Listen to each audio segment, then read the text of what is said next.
Episode 6 of The Testaments begins with a school on tenterhooks.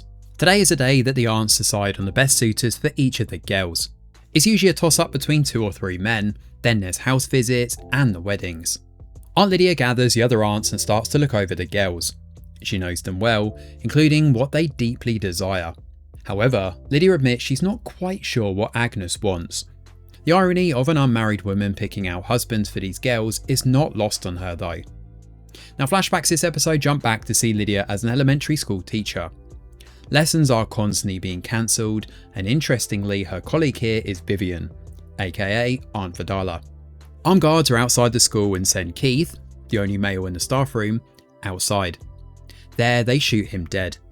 The others watch in shock before they're taken and brought to a stadium. The girls are taken into different areas with pregnant women pulled aside. Lydia watches all of this unfold and realises that there's been a forced change in leadership.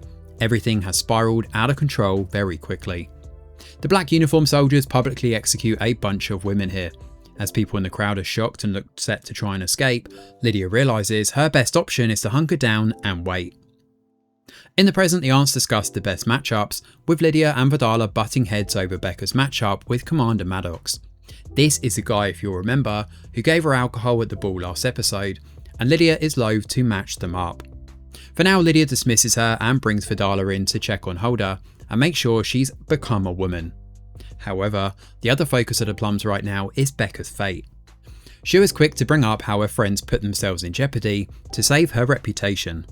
Unfortunately, this hasn't gone unnoticed from the aunts, and Shu is actually punished for hitting her fellow plum. Hulda is the one who has to hold down her wrists, while Vidala strikes her.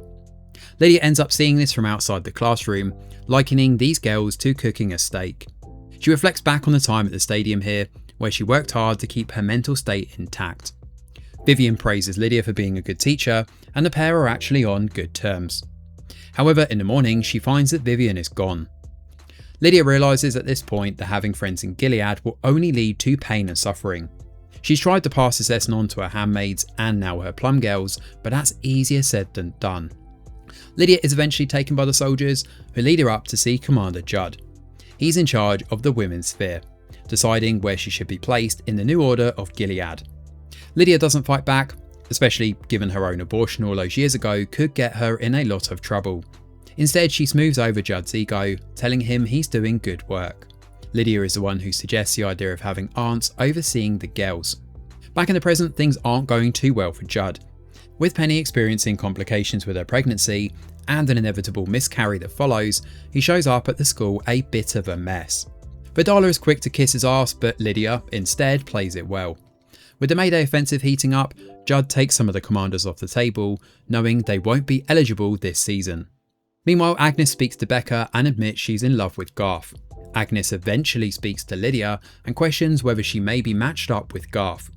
It's an interesting dilemma for her to ponder over, and she contemplates whether to accept the request or not. Either way, she does question his eligibility with the other aunts. Back in the flashbacks, Judd brings Lydia out to the stadium once again to prove her worth. Given a gun, she's forced to hand out swift justice. Among the women is none other than Vivian. Lydia follows the plotline of her survival, and she pulls the trigger against her friend, but the gun is not loaded. Judd watches this and Lydia passes the test of her character. However, it also severs the close bond they once had together. With Judd putting Lydia in charge of the girls, she gets to choose the outfits for the aunts and intentionally picks out an uncomfortable fabric as a reminder. In the present, when Penny loses her child, Lydia shows to speak to Judd. She contemplates whether it may be time to bring in a handmaid, but Judd is quick to bring up how it's not her domain anymore. Judd commends Lydia all the same though, telling her she's worth more than rubies. Speaking of jewels, we learn here that Aunt Esti was actually the original Pearl Girl. With the matches made and the aunts having made their decisions, Lydia is resolute in her desire to prep these girls for the hostility of Gilead. Interestingly, Lydia also made another promise too. After Boston fell and the drama that ensued there, Lydia vowed to document everything and everyone. Aunts are allowed to write, the only women allowed to do so in Gilead I may add, but we don't see exactly what she's written down. The last shot of the episode sees Vidala show up at Agnes's place to tell her the news of who her match is going to be. The Testaments returns this week with a solid episode. diving into Aunt Lydia's background and how she came to be an aunt. The whole tale is fascinating, as we see her desire to survive and adapt, eventually spilling over to that incident in the stadium. It's a harsh lesson that Lydia learned, and it clearly broke something between Vivian, who later becomes Fidala, and Lydia. After all, with Lydia now her boss, it's interesting that Judd is orchestrating this coup to unseat Lydia and bring Fidala in for a change in management. To be fair though, this could also be a big test of Lydia's character too. It seems as if, because of Fidala's sins, she hasn't been an aunt for very long. Could she have been a handmaid or a Martha before this, I wonder? It seems like she may have been promoted up to aunt, which is where this hostility and friction is coming from. We do also get a fascinating and unexpected segment where we learn Aunt Esty was the original Pearl Girl. Hopefully we explore more of that development across the season, especially as we don't know exactly when or how this Pearl Girl program was brought into Gilead. We also still don't know who Agnes has been matched with. Given Lydia's comments in this episode about friendships being dangerous in Gilead, perhaps they put Garth into the mix and then he's been matched with someone like Shu or Becca. Narratively, it would make sense in a cruel twist of irony to pair Becca, who has little prospects on the marriage market, with the guy whom Agnes is pining over.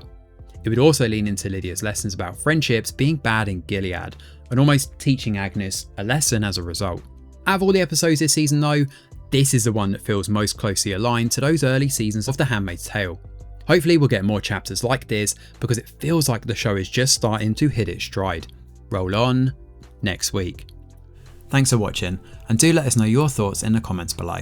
Smash a like or subscribe to the channel, your support is very much appreciated. I'm Greg Wheeler, and from all of us over here at The Review Geek, we'll see you on the next video.